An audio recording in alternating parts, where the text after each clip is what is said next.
successes, more values, and more developmental projects that would really help not only our Toastmaster members but our other people. And we can proclaim the benefit of that and encourage more members in our organization. And then it's the unveiling of the element of surprise team. And this is the first team that we have, the Spark, the Ignite. And I would like to thank our VP for Education for initiating this program, the element of surprise team. And we will have a surprise later on. And I would also like to thank our secretary for creating these wonderful slides. Thank you so much for that. And for the benefits of our guests here, in a Toastmaster meeting, we are doing speeches with impromptu manner. We call that table topics. And then we also have the prepared speeches based on our education program in Toastmasters. And finally, the third part is called the evaluation, where we'll be able to learn more on how can we develop more ourselves as speakers and presenters. And to start to Ignite, of course, let us start. Sometimes it's really difficult to start. And we just have to have that push in us to be industrious enough, conquer that laziness or fight that laziness or that procrastination habit and just go with the flow. Because once you are now in the flow, then you can do whatever it takes to complete your goal. If you started it, finish it. And if you said it, then do it. Because that's integrity. If you said that you are this officer, then you are a member of this, you applied for that membership, pursue it, complete it. Otherwise, you are just shortchanging yourself. Yes? Yes? Yes? And now, for my functionaries, I will be your Toastmaster of the evening. And the Toastmaster of the evening is the host of a Toastmaster meeting or the club meeting. Usually the one that will guide you through the program. And we also have that TTM or the Table Topics Master. Just like I said, we have this impromptu speaking portion where you will be able to answer impromptu questions and speak on the cuff. Speak on your feet, as they say, or answer Q&A portion in that, similar to the Miss Universe, and deliver it perfectly as if you memorized it. And then next is the overall evaluation of our meeting. We will be audited as they say, by our guest, Graman, the surprise General Evaluator, Distinguished Toastmaster Nomel Dilongos. And we also have our Table Topics Evaluator, our new Public Relations Manager, Edeline Gaston, and the timer, the accounter, and the grammarian. These are the technicalities, as they say. But then, may I call on our tag team to explain their role. Perhaps may I call on Distinguished Toastmaster Toto Querido first to explain the role of timer. Distinguished Toastmaster Toto, you may now take the floor and explain the role of the timer.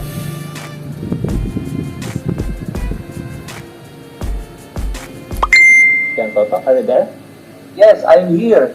And it's time for me to explain the role of the timer for everyone, especially the guests. The role of the timer is to monitor the time of the speeches, the evaluation, and the table topics. You see, we have to follow the set time so that we will start and end on time, because time can never be brought back. So if you're a table topic speaker, you're only given 1-2 minutes to deliver your speech. If you are a prepared speaker, normally it's 5 to 7 minutes, but I see that we have a toaster today who will deliver 3 to 4 minutes. So you must follow the time. And if you are evaluating a speaker, the time should be 2 to 3 minutes max. Don't worry, if you go over time, we will not cut you off air, but if you do your best on the timeless report later. So I encourage everybody to follow the allotted time so that we will all end happily today, and we will ignite this first day of July. Back to Mr. Toastmaster of the day. Thank you so much, distinguished Toastmaster Toto Trillo, for the explanation of that time, importance in a Toastmaster meeting. Then we'll proceed with the counter, or those filler words, as we say. Toastmaster Jerry, you may now take the floor to explain further what is Good the day, counter. good evening, fellow Toastmaster and our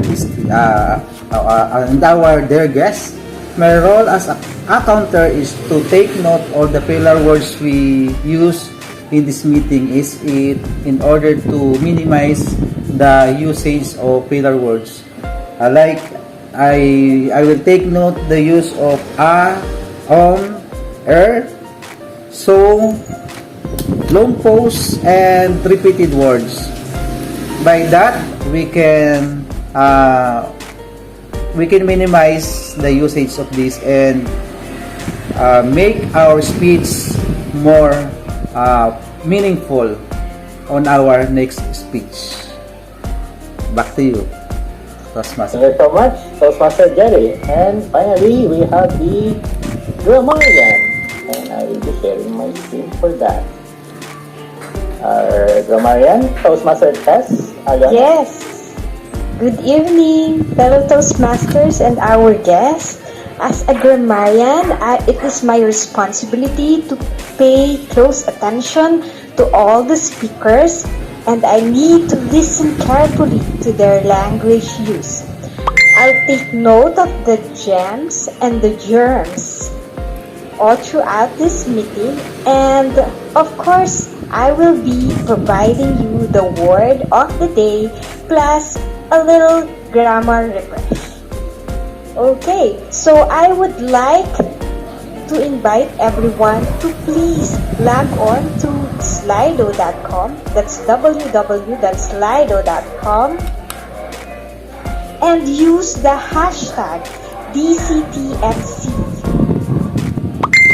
We'll have a little quiz this evening for everyone, including our guests. Okay, we have now the following. DTM Burns, can I share my screen? Sure.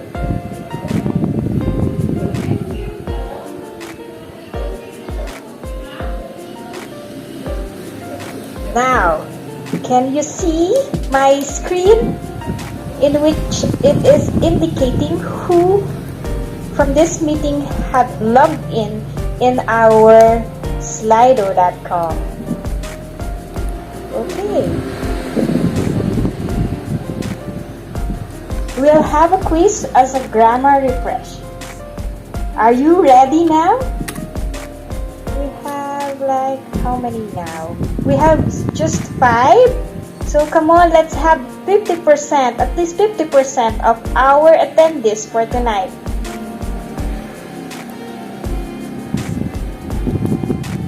I repeat, it's slido.com and the hashtag will be DCTMC. Okay, I'm seeing names. TM Ramnel, our guest Miss Stella, DTM Burns, that's TM Simon, DTM Louisa, and certain Kuku. Is that correct? Our guest Demar, and who else is in here? So please.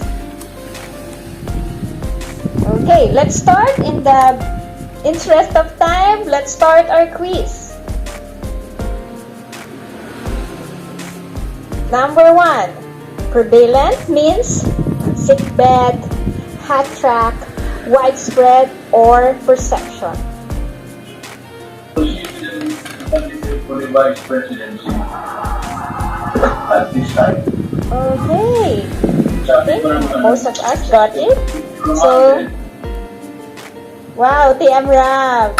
Next, prudence, talent, wisdom, justice, rights.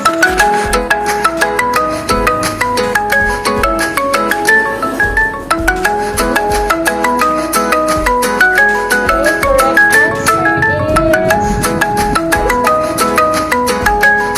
and it's kukuru kukuru kukuru. You got it this time. We have now perverse, unbalanced, accommodating, unreasonable, and cooperative. Okay. The synonyms of this trailblazer word are forerunner, groundbreaker, pioneer, precursor. For example, the Beatles are recognized as some of the greatest trailblazers of rock music.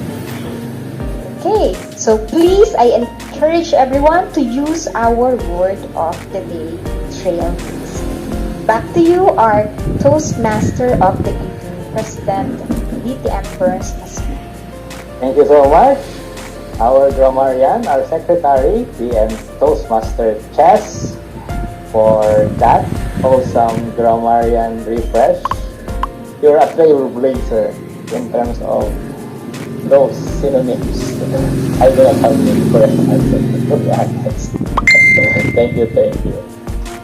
And to continue with our meeting, we have the so-called impromptu speaking will be the first portion. And with that, may I call on our table topics master, distinguished Toastmaster, Louisa Hoben. Hi, good evening everyone. How are you today? Okay, let's ignite and our table topic for this evening is something different. Let me share my screen first.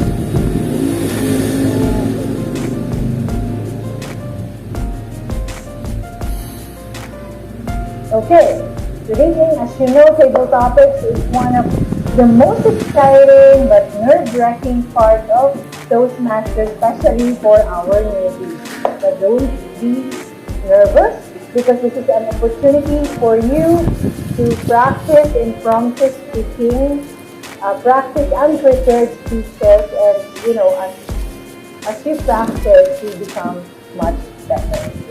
Just want to remind you that we have a timing rule of maximum of 2 minutes and 30 seconds more. Now, for this evening, as we are going into new Toastmasters here, I want to introduce to you Pecha Kucha presentation. Can you please raise your hand? Who knows what is Pecha Kucha presentation? Wow, 2 participants raised their hand. Although I did not see. Sir Nomel and who else? Ramel, okay. What is Pechakucha? Pechakucha is a Japanese term for chit chat. It's a storytelling platform in which there are 20 slides with transition of 20 seconds each per slide. It originated in Japan in 2003 and that's it, simple, engaging. They're using it now in conferences. Why they're using this one? Because to control the time. This is very important. Now, because Pechakucha is actually 20 slides, I will be using it today in our table topics. What will happen? I actually prepared 6 slides per person with transition of 20 seconds each. That means it is limited to 2 minutes as required in the table topic. Let me unshare, please. What will happen is, when you see the slides, you just keep on telling story about the slides. It can be connected, the 6 slides, or you can just say anything about the picture that you will see. The technique is, you have to say something about the picture, you can create choice out of that and finish within the time. Now, if you did not finish automatic, for example, you only finished 3 slides, that means you're only 3 minutes. Right? Isn't it exciting? Okay, who wants to try it? The Pizza Kucha presentation. Why did I know about it? Because I love to read DCM Tech's column in the Toastmasters magazine, and he mentioned that there's a club using this, and he really enjoyed it. Okay, 3 persons. I need 3 volunteers who would like to try the Pizza Kucha. I'll give you 5 seconds. If not, I will be asking you. 5, 4, 3, 2, 1. Okay. I would like to ask, first of all, Toastmaster Ramed, DPM Ramed, are you ready? Okay. I will also ask Toastmaster Simon for the second one. And the third one, Toastmaster Alex, can you do the table topic? Okay. I'll be calling those who are not speaking. Okay. Are you ready, DPM Ramed, for your Pizza Kucha table topic? Okay, I hope Okay. it will not be another word. You will see only pictures. Okay, let's go.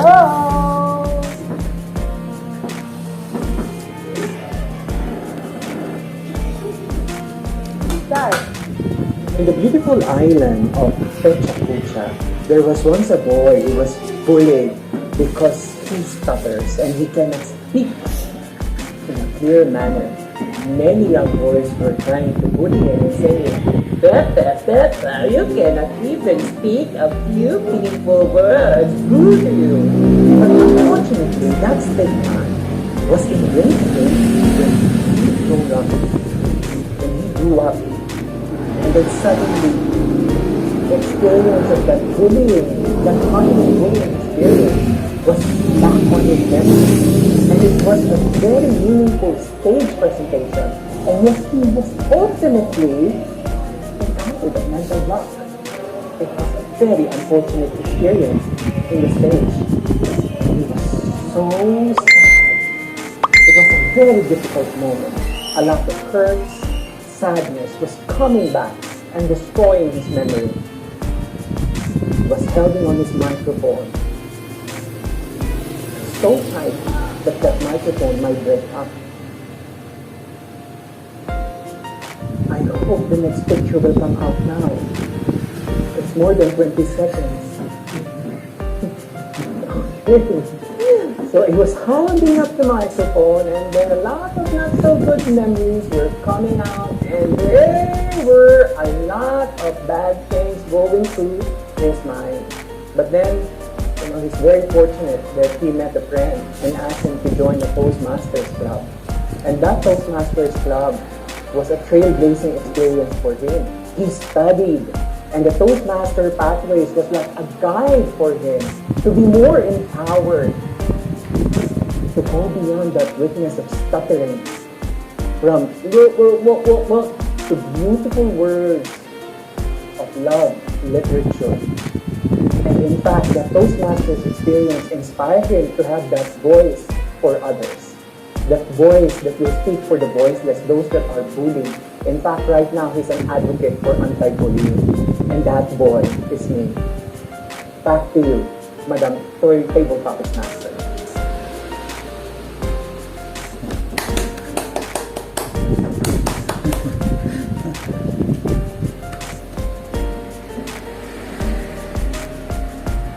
Ma'am Luisa, you're on You're mute. muted. Thank you so much. Thank you so much. Nice try. I actually told you first that they didn't have a chance. Thank you very much, DPM Ramen. Now, let's go to. How are you, PM Simon? Are you ready for the next presentation? Okay, let's go this one. Go. What's your definition of success? I think a lot of us had imagined this way of success wherein we climb the hierarchy or a pyramid of something. And for everyone, this is a standard meaning of success. But success comes in some sort of ladder. We cannot immediately get on top of some sort of pyramid. We need to start somewhere, and start doing that by starting to think, by analyzing and creating this sort of elaborate plan to climb that sort of hierarchy. But then along the way, it's not some easy path to take. There would be hurdles along with it, and there would be sometimes steps that are hard to reach, and there would be cliffs, and there would be bottomless pits that we would have to jump on.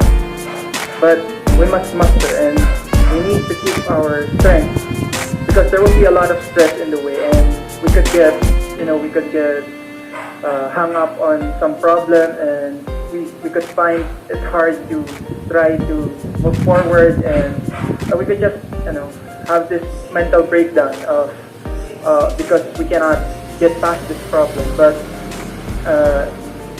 even though such, we need to gather up whatever we can within us to move forward, because that's the only way that we will climb that hierarchy, and we could I suppose reach that imagined top, or imagined success, and that's it. Wow, great. See how we did, right? It's exciting. It's like telling your brain nerves are moving with that. Anyway, sorry, Sir Nomel, I know you raised your hand. Sorry, so I'll give the next one to Sir Nomel. Sorry, I did not see that first. Sir Nomel, are you ready? I did not raise my hand. That was earlier when you asked if we know Pecha Kucha. I'm Okay, sorry, so it's okay. I'll give it to Alex. Alex, are you okay, Alex? Yes, I am. Okay, the last one is for you. It's fun, right? Yeah. Here. I have one.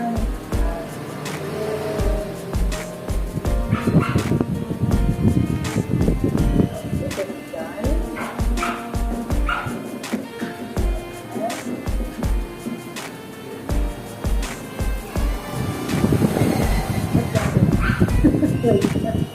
Oh, the tension. I feel tensed. Where is the other one? Oh, where's the other one? Come on. Oh, this is We're having fun here. Oh my god. Okay, can you please give me a break? Just a few minutes. Maybe I'll come back after the first piece. Is that okay? DJ and Burn? Sure. Yeah. Absolutely. Thank you very much. I'll get back to you after the first piece. All right. So let's continue the fire. And there's some sort of they call that the stuff on the fire, but we can still go on.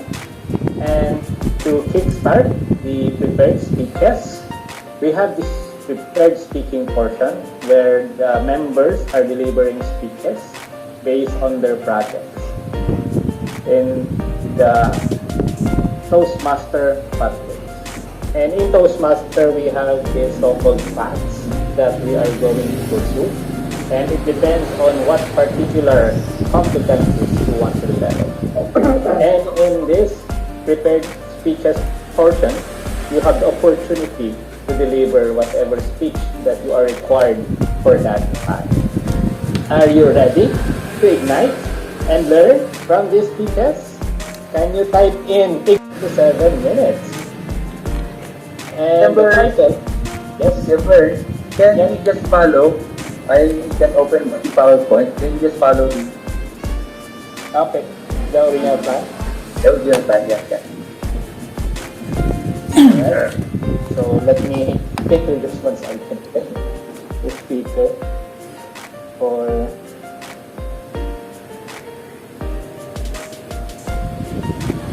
and for the first speaker will be delivering the staff project, and it's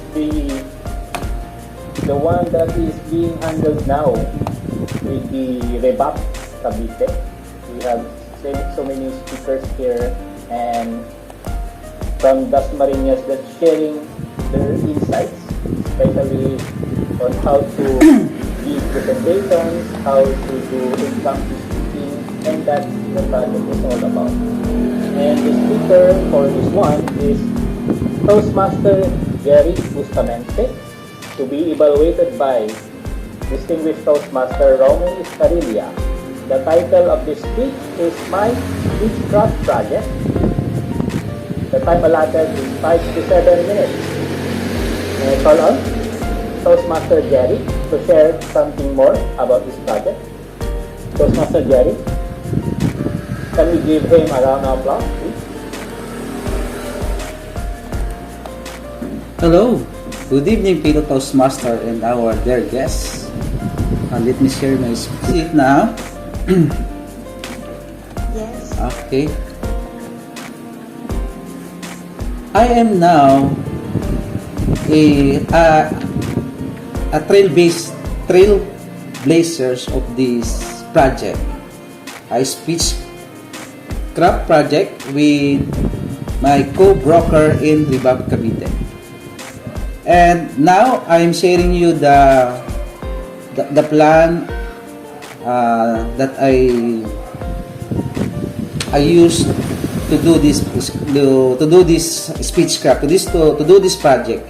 And by doing the plan that I made, and my first day is done already, and it is with the help of this person.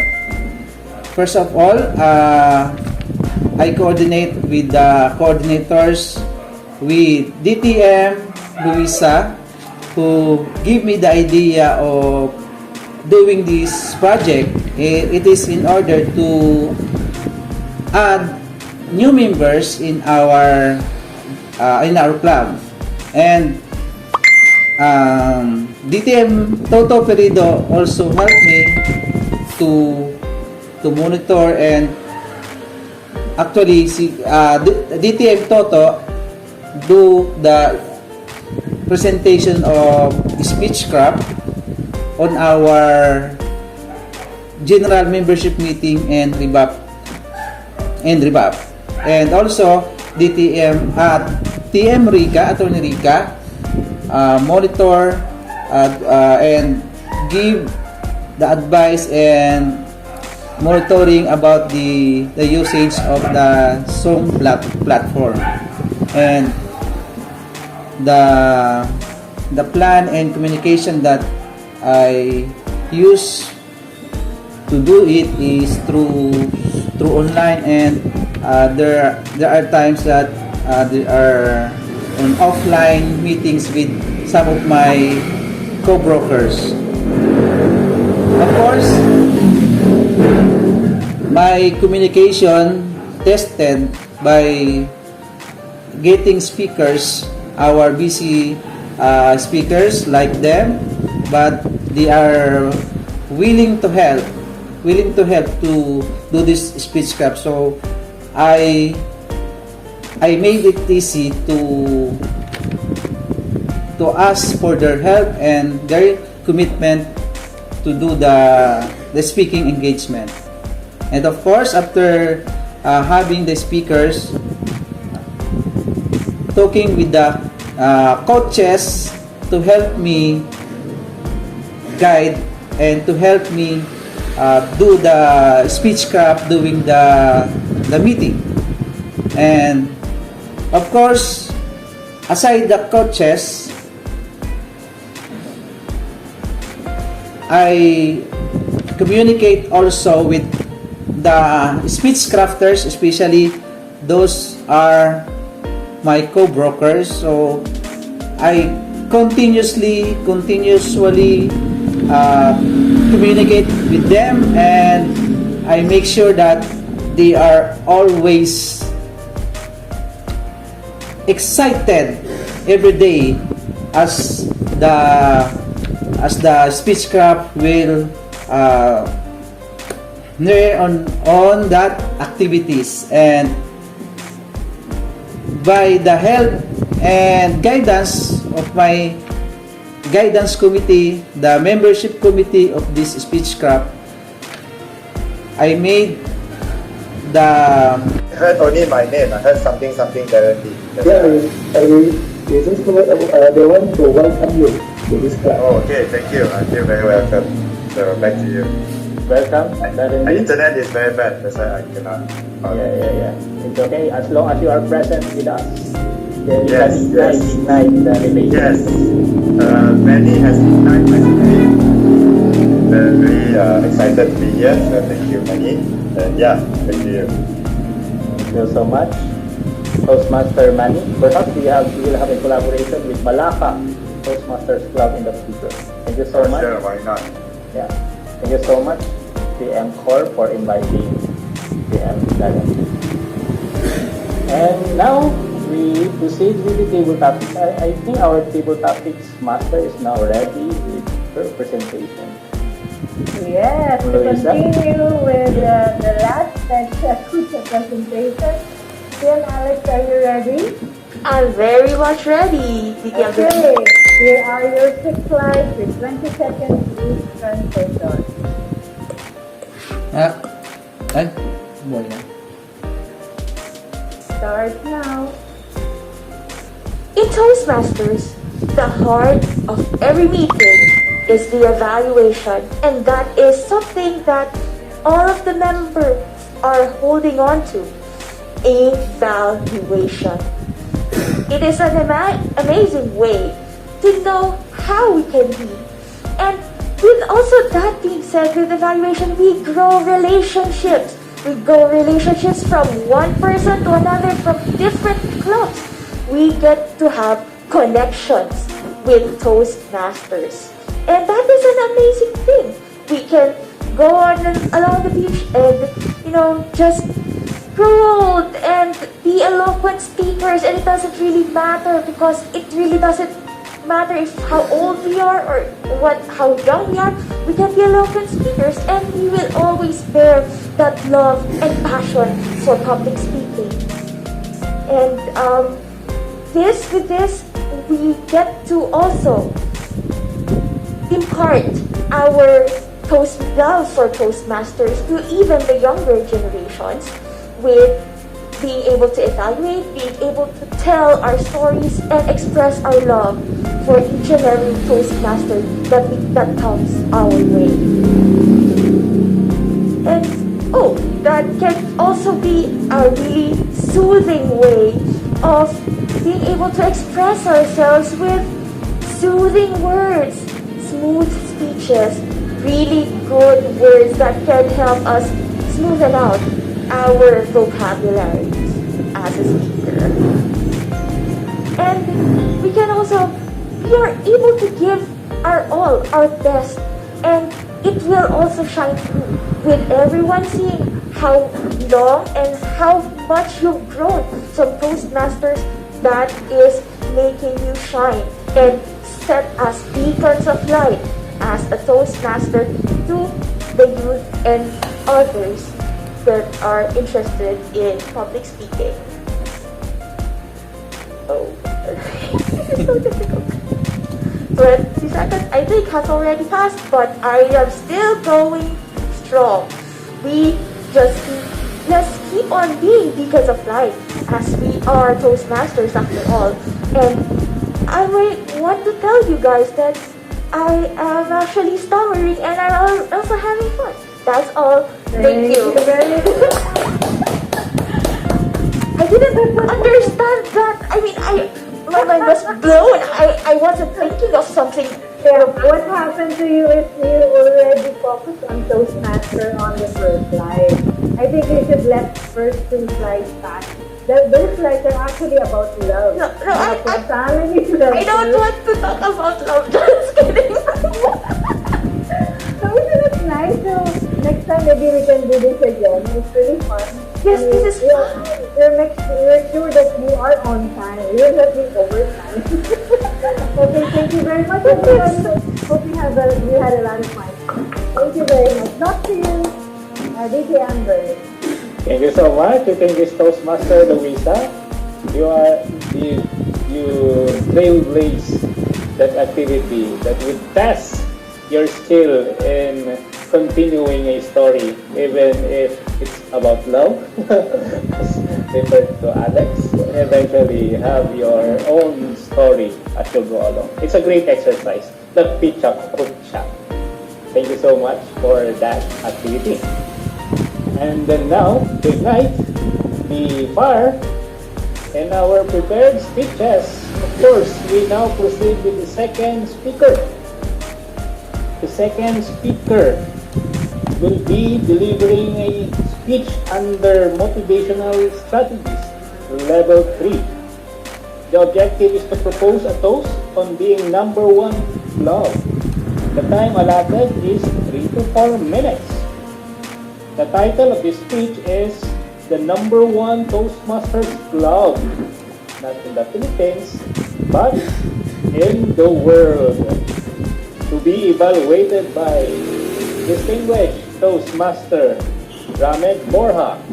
Let us all welcome our energetic Toastmaster and dedicated one, Toastmaster Ramel Alda. Can we give him a round of applause?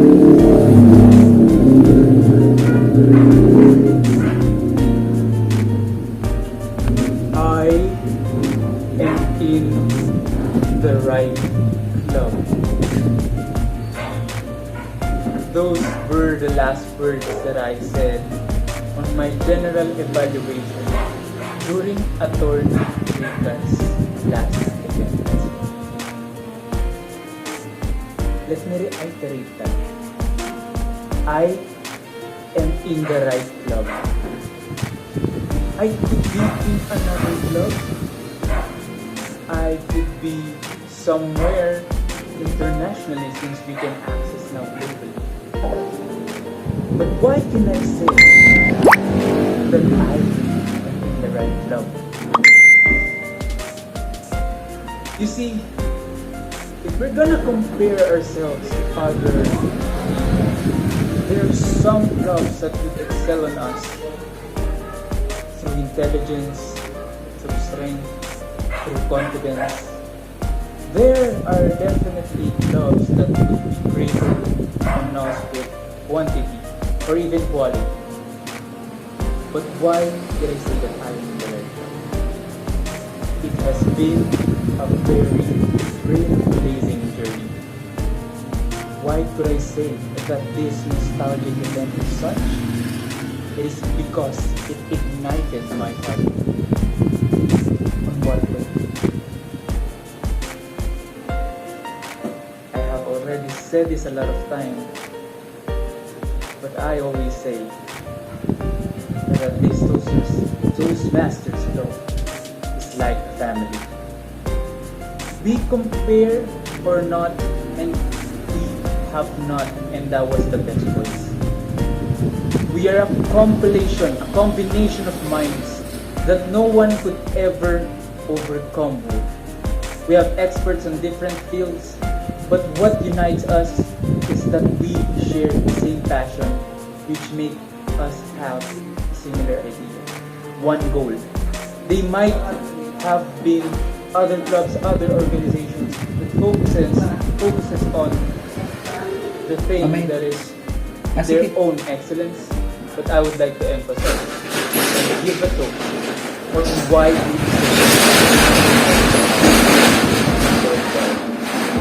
so let's make a list. Raise your invisible glasses because our own hearts are ignited by the same passion. Our invisible that unites us. Even any hindrances encountered, we will never be broken apart. Toast to that, my fellow Toastmasters. Cheers. back to you, our Toastmaster today. Thank you so much, Toastmaster Daniel, for the toast to being number one in the world. Thank you so much. Then let's proceed to our next speaker. Let's share my screen once again.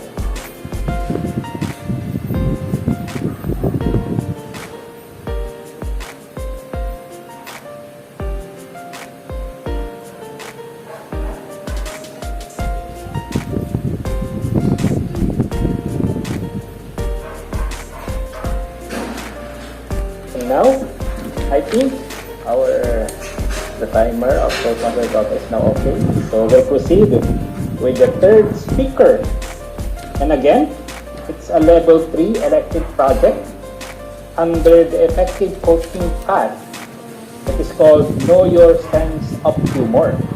The objective is to begin developing a collection of humorous stories and to present a speech that includes humor. So brace yourself because we will laugh in this speech. The time allotted is 5 to 7 minutes. And the title is The Rude Guest, to be evaluated by Toastmaster Chess. And to ignite the humor, the fun, the laughter, may I call on distinguished Toastmaster Toto Querido. Make us laugh.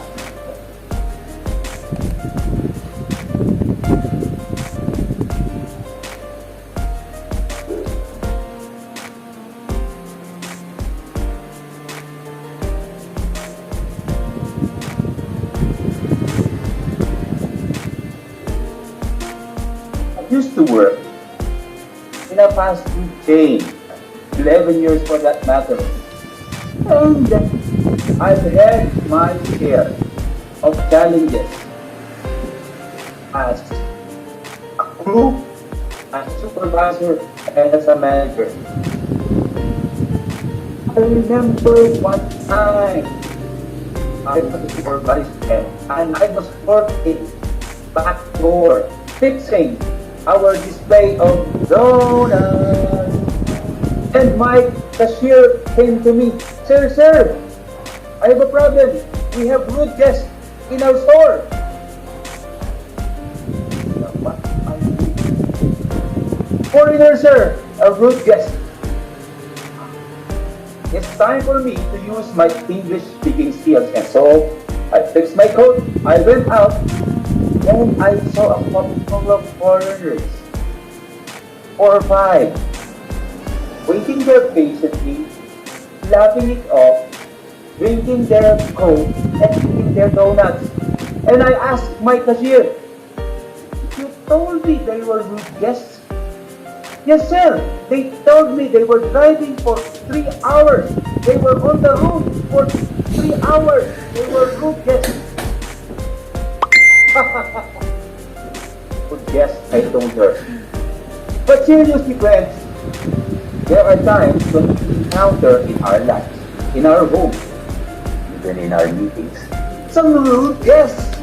Now, how do we handle the tension, the drama, the emotion when we have rude guests? I'd like to share a few points that I learned when I was still working in the fast food or quick service restaurant.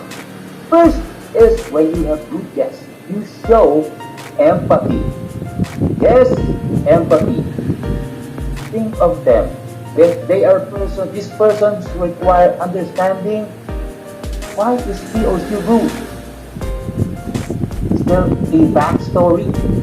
Just like what my cashier said on one of our customers, a PhD, panghabang buhay na dalaga.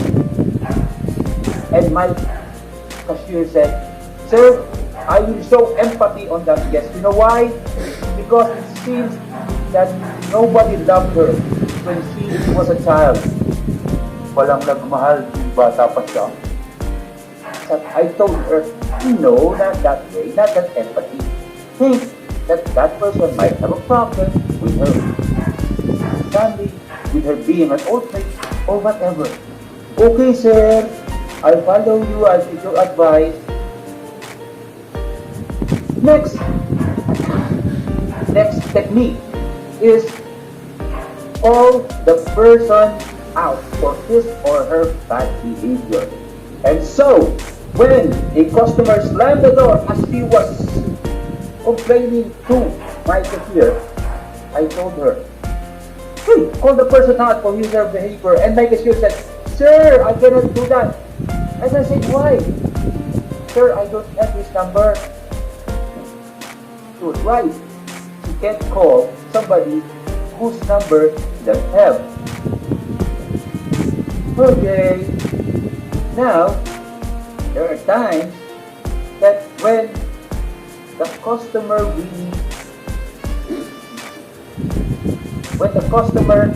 might not give you harsh words, but gives you the daggers or murmurs.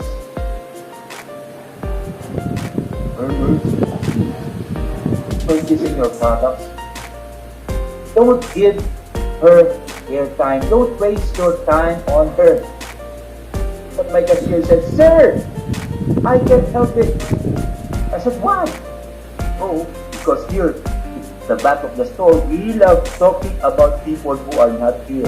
Since the customer is not here, we can talk about her. And I said, that's bad. That's business, no, sir. That's justice. I'm starting to think. Maybe the problem about the customer. Alright, going to the next step. If you see, you know that you already have an experience with that person, avoid that person. As much as possible, shorten the conversation, give her what she wants, and let her go away. But of course, you have to accept the payment if you're the cashier, if you're the counter person. And more importantly, and this is a rule of thumb, when there is a rude person, offer extra kindness. Fill them with kindness. Use your most magalang po and opo. With hearts of love. Importantly, that person still shows you rudeness. You know that he or she has a problem. My suggestion is to bring out a mirror. A mirror to show her that there are lots of problems in the world, but when you look at the mirror, there lies the biggest problem. So fellow Toastmasters and dear kind guests, there will come a time always in your homes, in your businesses, and even in a Toastmasters meeting that a rude guest might come in. Remember, what happens to you, you cannot control. How you react to it is your choice. Don't be rude. Be good. Back to you, Mr. Toastmaster of the day. Thank you so much, distinguished Toastmaster Toto Querido. Yes, we still show kindness. Besides, that's our core value. Respect. Thank you so much, distinguished Toastmaster Toto Querido. And next, we'll have an icebreaker speech. And it is a foundational project. And it is the first speech that you will deliver in a Toastmaster journey. And this is a memorable speech, as they say, because the purpose is to introduce yourself to the club and learn the basic structure of the speech. the time allotted is 46 minutes.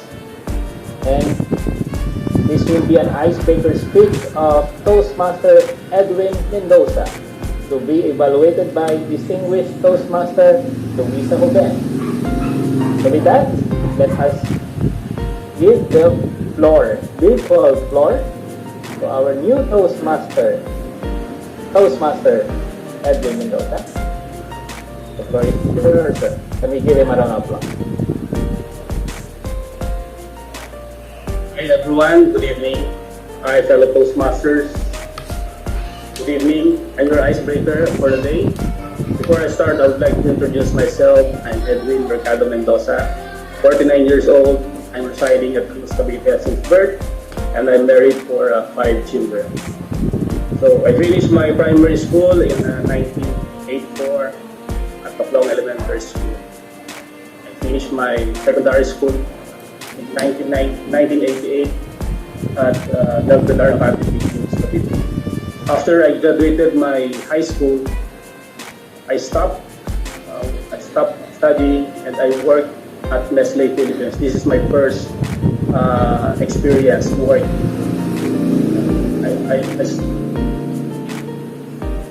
My work is a promotion staff. My job during that time as a promotion staff is to put a freebies of Nestle products to all supermarket and wet market.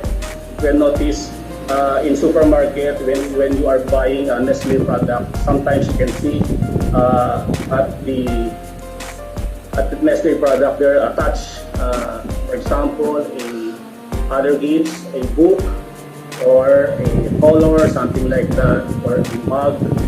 So that's the freebies we are putting in the free product of Nestle. Then after a year, I continue my college as a bachelor degree, which is criminology in Perpetual Health College of Rizal, which is now University of Perpetual Health. Criminology is the study of crime from a social view. It's the study of just a crime in general, but what impact crime has on society, the causes of crime, and the individuals who commit the crime. During my college days, it's very memorable because we have a solid batch during that time. Yeah. I said solid because we declare our own holidays. No classes during that time. If we said, like for example, it's my birthday, so we will declare in my class, hey, it's Edwin's birthday. So you know, the boys going to celebrate, then we'll send message to our professor, sir, it's Edwin's birthday. We're here at, please follow us here. So our professor will just wait in our class for 15 minutes, then after that, he will follow us where we are waiting. So that's how I remember our college life. And also, during the time, I'm also a ROTC officer. You know the meaning of ROTC? Reserve Officer Training Corps. Since I'm an ROTC officer, during that time, we also close to the faculty members, both high school and college, because in every event in our school, they always coordinate with us and ask favor for us to do, like for example, in every event, they always started as entrance of color, while our lower class performing the security and crowd control for the perimeters. Aside from that, all students, according to one of our professors handled a lot of students, but she never expected in our batch, especially with our course, criminology, saying po and opo there. While other courses are not, and she said that she doesn't expect that we are the one who can say that magic word, which is po and opo. So in 1991, when I attended my first military training during college, it was held at Fort Bonifacio, Makati City, and also our field training exercise conducted at Camp Kapinti. In this training, where I met my wife. This is the first time I met my wife. So that's very memorable. And the second training, that was 1993 before Yeah. I finished my college. That was my probationary second lieutenant under the Philippine Air Force. It was also memorable to me because that's the last batch of that training. We call it MCMTC or military or Metropolitan Citizen Military Training. That's the last batch of that training. While we are also the first batch of the upper SCOM or Armed Forces of the Philippines Reserve. So that's very memorable to us. And our field training exercise held at Fort Magsaysay, Nueva Ecija. This is the first time I ride a military chopper. Ano, may ikat-ikat ka tuloy nga, kalokohan mo, no? Long caliber, 50 caliber. Ikaw rin hirapan. 30 caliber, M1 Garand, so of different firearms. That's why Kailangan very lipat siya memorable tuloy. to me during my college. And also that time, during the training, I was appointed as a team leader during our field training exercise. The training is POW, we call it POW or prisoner of war. So I'm very grateful during that time because we are the one of the top 10 who finished the first training during that time. After that, I finished my studies. 1994, I was Octoberian. That's why I need to work first. So my work after my graduation is security. I started my job as security guard until I heard or I saw the odds of the aviation and I applied for it. I became the first. I became one or part of the first aviation trained in Asia in the Philippines. And after that, I also transferred in a security agency where I became a control supervisor handling the distribution of firearms, also the distribution of radio and equipment for different agencies we handle. After that, we heard this, my present job today, which is UPS, United Parcel Service. So I started here way back 2005, and now I'm almost 16 years working here as a security specialist. And also I heard about this Toastmaster. That's why I applied for it. And I know this can help me to improve my public speaking. Back to you. Yeah. Thank you. Thank you so much for sharing your story. Toastmaster Edwin, can we give Toastmaster Edwin the thunderous applause that you can give? It's equivalent to the standing ovation that we do in a physical meeting. Thank you so much for sharing your story, and thank you for knowing you more and looking forward for more stories from you, Sir Edwin. And rest assured that we will help you in your journey of personal growth development. And then now, we'll proceed with another icebreaker speech. And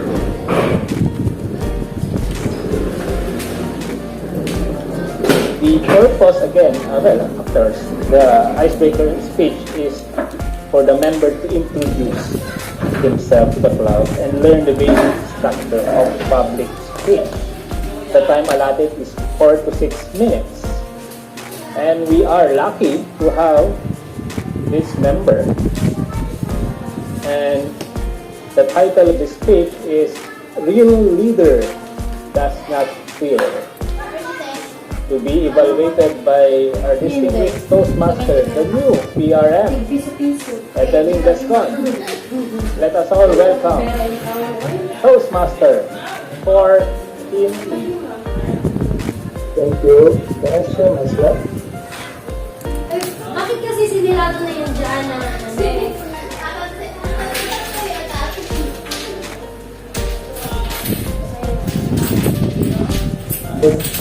Thank you, everyone. I have a dream to speak in front of people without any fear and nervous.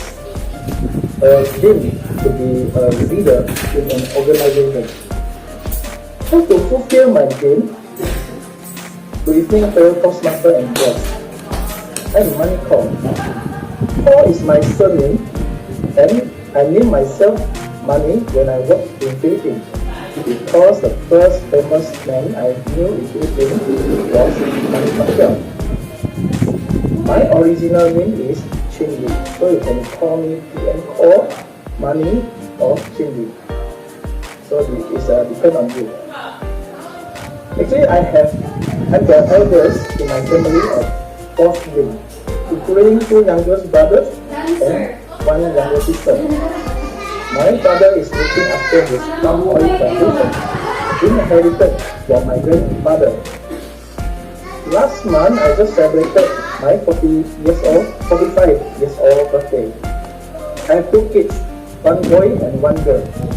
The eldest boy is 13 years old now, and the girl is 11 years old now. For your information, my mother tongue is Mandarin, so I can speak Mandarin, I can speak Bahasa Malaysia, English, and other Chinese dialects like Cantonese, Mandarin, or Hokkien. So it's quite mixture. My language sometimes also confuse myself. So go back to my question, how to fulfill my dream as an effective communicator and leader. Actually, my story was, in 2008, I visited Miracle Toastmaster Club for the first time. I could remember that one of the Toastmaster members, her name is Aziza. She gave her speech full of facial expression, body language, also variety.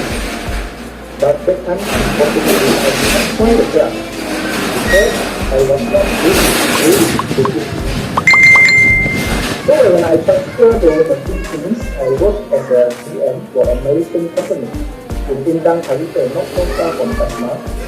My dream to be a good communicator and leader start again. So I searched for a club on the internet. So I found Tasmania's City Toastmaster Club, just nearby there. So I just joined the club. So from here you can see,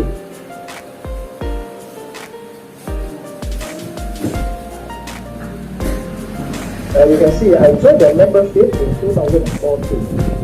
So I think I'm one of the quite senior member in this club, but I feel shy because I just start again my career. And just last year I joined back again Master Toastmaster Club, and this year I joined Master Advanced Toastmaster Club. So now I'm dual membership for the Toastmaster Club, one in market, one in Basma business. So I want to thank Bomia also because distinguished Toastmaster Bomia to share some of the nostalgic photos with me. This was 2014 when I just joined the club, and you can see everything just very traditional, and we are all gathered together and we delivered our speech. And also that time I think distinguished Toastmaster Northwest still remember that I bring some pineapple from Indang, just want to give some table topic participants. So this one was very good memory for me. So actually I use this right to introduce normally to my customer. I graduated in 2001 in Doctor of Veterinary Medicine from UC Putra, Malaysia. And I also obtained my MBA from Open University in 2011. And I also working for quite various company as a technical veterinarian. I also working with the big mills, timber farm, and I also holding some management course at the GM for Phil Malay actually is a Philippine Malaysia grandparent stock. Grandparent stock meaning is the grandfather for the chicken. Maybe some of you doesn't know. And this one is located in Indang, Cavite. I also holding some GM for this company in Sabah. And currently I'm working for Alltech in Malaysia, and this company actually is from the US. About I was born in Paribunta. Maybe you don't know about Paribunta. Actually, it's about 1 hour from Penang. So I was born there. I also had my primary school there. I also studied my secondary school. but I want to share with you one of the very unforgettable tragedies during my primary school. That time I was 11 years old. Because that time all the adults went to work, I was the eldest in the house, but my house was caught on fire. So one of my cousins was inside the room, so I quickly went in and rescued him out. And I had my skin burn on my left side muscle. So I need to have a wound cleaning every week in the hospital. The pain was very terrible. Can you imagine this bandage need to stick on the skin every time when I want to clean my wound, to remove the bandage. So it's all painful. So until today, when I see my scar on my leg, I still remember the pain. But I have saved a life. So from here, you can after secondary school, I went to Palembang to study my degree. Then after graduated in 2001, I moved to Malacca. Then after Malacca, I moved to Philippines, working for 4 years, from 2012 to 2016. Then I came back to Malacca, and now I stay here in Malacca. So currently my job, I need to travel between Malacca and Indonesia, but because of pandemic, I cannot travel. I just stay at home and I work from home. So I want to share some of my favorite food from Malaysia. I think some of you may know I like laksa. Actually, laksa is a combination of the fish, soup and noodles and vegetable and the eggs. So I like this type of some laksa from Penang, and especially my mother like to cook this laksa for me when I go back to my hometown. The color my favorite color is blue color, and this is the marker where I enjoy my jogging every day now because of the pandemic. So this is a marker river. Last time Portuguese came here and they conquered Malacca by this river. So now it's it is considered as a World Heritage site for this Malacca river.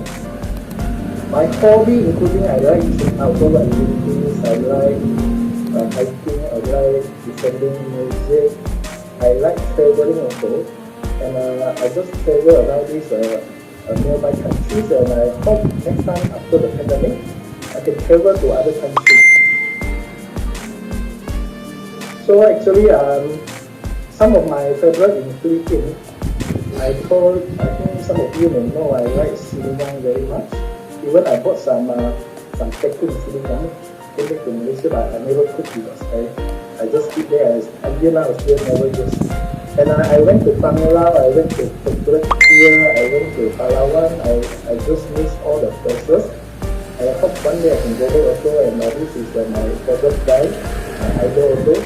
And Chemical Light also, last time I always drink this one every day in Tagatai. Just one small bottle of Chemical Light. Because it's very cheap, it's better than this one compared to other Coca-Cola. And I like Manny Pacquiao because he is the first boxer in the history to win all the world titles. But he remained humble and kind-hearted, and he always fight with confidence and self-trust. He's very disciplined and he can focus his goal, so I hope I can learn from him. And last but not least, I want to share a thought with all of you. As a real leader, does not fear to fail as long as we realize the mistakes we have made. Overcome them to rise again like a phoenix. This is the quote from our distinguished Toastmaster Chris Paul. He's going to retire in this September. Actually, I invited him to become general director last speech marathon, but somebody already taken the director because after he progressed. So I have set my dream to become distinguished Toastmaster within 1 year or 2 years. So I will not fear to fight for it like Manny Pacquiao. Thank you. Thank you. Thank you so much. Toastmaster, or can we give Toastmaster for our trailblazer in Dasma? A round of applause. Yeah, going forward for that BPM award to be given to you, and more speeches to come, more projects to come, and Dasma will support you in that. Thank you so much, Toastmaster 4. And now, we'll have our last speaker this evening. And the last speaker will demonstrate about leadership, because the project is related to leading your team under leadership development level 3. The purpose of this speech is for the member to share some aspect of her experience leading a team. The time allotted is 5 to 7 minutes. And the title, Teaching for a Cause, to be evaluated by schooling. And with that, let us call on our leader this evening, Toastmaster Marvina Recato. Marvina? Good. Andiyan na kami kanina eh.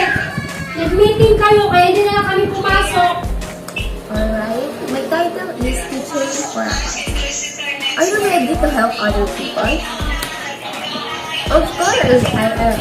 That's why I am doing this project to help more people. This project is exactly what I am doing today.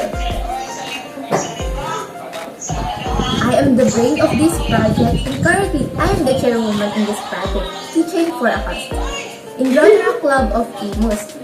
To be honest, it's hard to plan a project like this in this situation right now because of this pandemic, but I pursue my president to start a project last June, and they accept my proposal.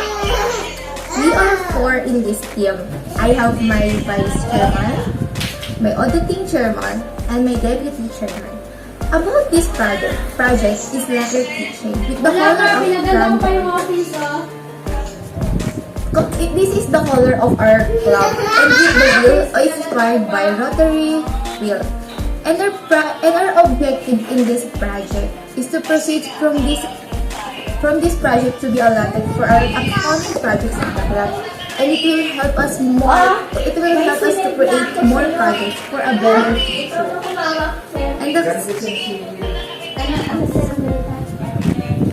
And exactly today is our new Rotary year, July 1, for another batch of our year life-changing batch, and I am proud that I am finance officer of my club, and I will do my very best to help other people, not just for our club, but our own way.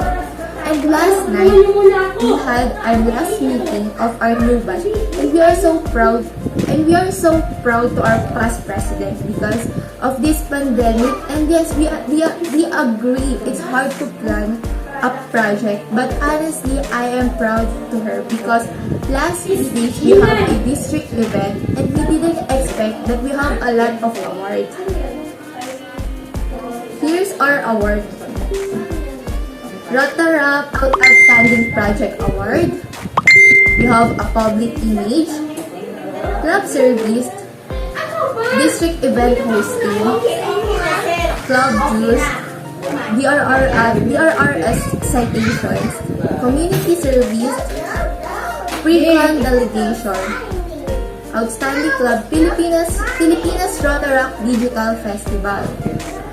Do you believe that? All of that is our award to our club, and I am proud to be part of this Rotaract Club. But I promise, this new batch, I will do my very best for being active to our in our club, and also to help others, and I will apply all my learnings in this club. Okay, back to our project. My team is the one who supported me this project, and my president allowed me to pick who I want to join with my team. And of course, I pick who is there with me and my close friend to support me, because if they're not here, I think I can't do this, or I can start my project. They said, all the position in our team, I can do that. I can do that alone because I'm the only one who has a lot of effort in this project. But I said, no, because they helped me if this little, and I'll cherish that. That's why they are in my team. The reason why I start this project, last year, I received my order to my friend in Bataan. Bakit naglakad lang kayo? The bookmark and the keychain. That's why I got an idea on this project.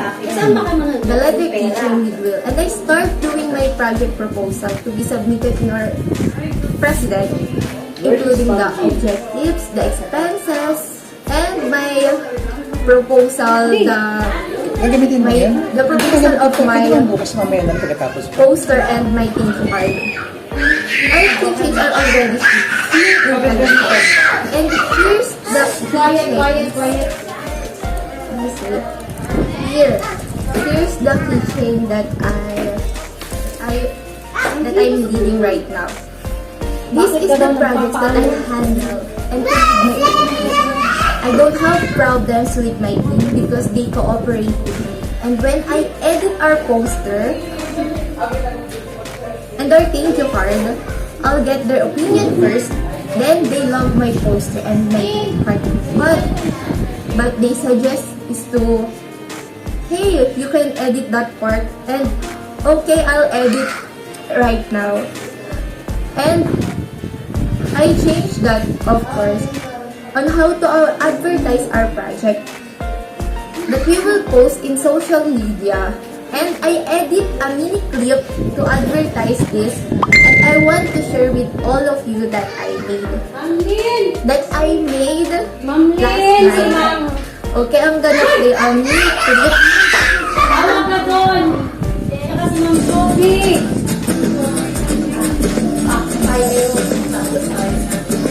Saktay na. Kamusta?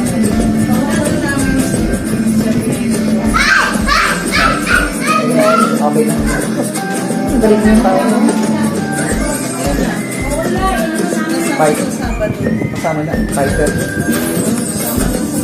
Kasama na ito. May pakamagasa ko muna yung tasya ko.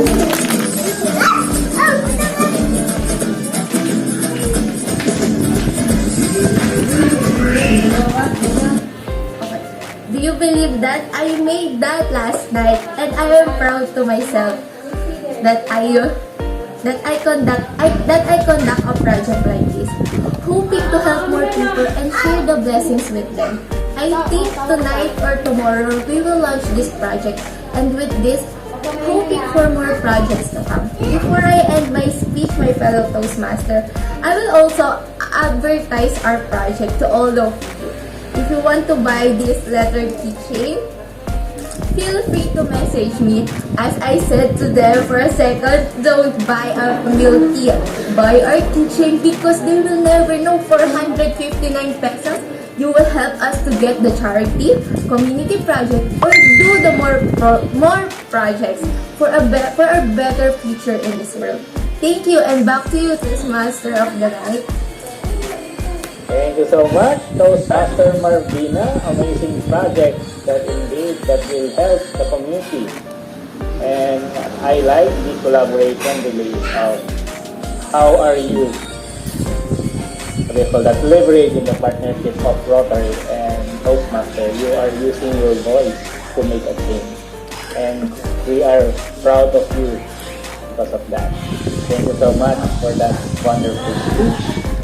And congratulations to our 6 speakers who ignited our night with passion, with fire burning, with confidence and expression of their duty to humankind. Thank you so much for sharing your story, your inspiring speeches. And before I proceed with the evaluation portion, I would like to acknowledge also our guests, Amy and Kay Miranda. Good evening, fellow Toastmasters. Yes. And we are now about to go to the third part of our meeting. We're done with the the time of or the table topics or the impromptu speaking. We are done with the prepared speeches. We ignited the fire, is flaming. Then how can we add more on the fire? Or are we going to be extinguished by using water as extinguisher? And it's up to the leader of the next portion. And the leader of that portion is the so-called general evaluation. And I'm proud that he is here as our surprise guest. Should be the surprise guest and not our general evaluation. And call on distinguished Toastmasters, Nonoy Yolanda. Thank you very much, Toastmaster Burns. I am a surprise guest because I am not Tommy Hilongos. I only look like him. I might sound like him, but in reality, I am. There's recording, so I cannot say it. But if you promise me not to share the recording, I will tell you my real identity. Can we pause the recording so that I can tell you my real identity? The recording has stopped. Very good. My real name is Cuckoo. Coco Martin! Cuckoo Martin Rivera. Alright, we can resume recording. This meeting is being Just wanted recorded. you to have a good luck, fellow Toastmasters. It's the start of a new Toastmaster year. So there's no need for you to be hard on yourself. Relax. As of this time, Louie and I, that's the TM Luisa, and I have checked the reports, and the Slovenia City Toastmasters Club is still ranked number 1 in the Marshall TM2's records. So if things do not change, that means the Slovenia City Toastmasters Club will be number 1 in the world in terms of educational achievement this year, or last year, 2020 to 2021. And it's not a reason for you to celebrate that you are number 1 in the world. Why? Because the real reason for you to celebrate is you have been doing this for many years now. So there should be no reason for celebration if your cause for celebration is because you're number 1. If you really wanted to celebrate something, what you need to achieve, members of the Slovenia City Toastmasters Club, is to blaze the trail. Go where no one has gone before and create new paths for your newer members, for your upcoming leaders. Be the trailblazers, because the real number 1 does not simply follow or does not simply lead, but the real number 1 creates opportunities for others to be number 1 as well. And that's going to be the gist of our evaluation portion tonight. We will not only ignite your passion for Toastmasters, but we will also ignite your passion for excellence, one of our core values. That also includes respect, integrity, and piercing service. Was that chess? Yes. Oh, chess. I'm glad you're using your air conditioner tonight. Yes. Alright. So, fellow Toastmasters, without further ado, let's proceed with our evaluations. You can relax now. The evaluation portion of the Toastmasters program is not as nerve-wracking as table topics. But many of our members fear this because as part of our human nature, we are always afraid of being criticized. But this is exactly what we need to correct about evaluations, because our evaluations are not meant to criticize us. Instead, our evaluations are meant to identify our strength and identify our opportunities to be better. After all, the biggest room in the world is the room for improvement. So, unless you decide to go into that room, nothing will change. You can never be trailblazers. So let's start our trailblazing journey in tonight's evaluation. Let's begin with our evaluation of our table topics. Our original table topics evaluator decided not to blaze the trail tonight, so we will have a different table topics evaluator in the person of our new Sergeant at Arms, Toastmaster Ramno. Take it away, Toastmaster Ramno.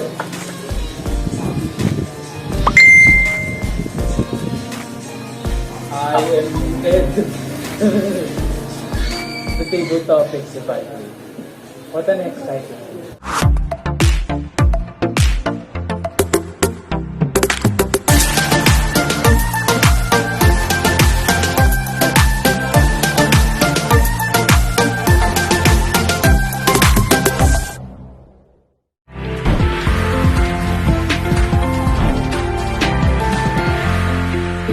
Mag-subscribe, ring the bell, mag-like, comment, at i-share mo na.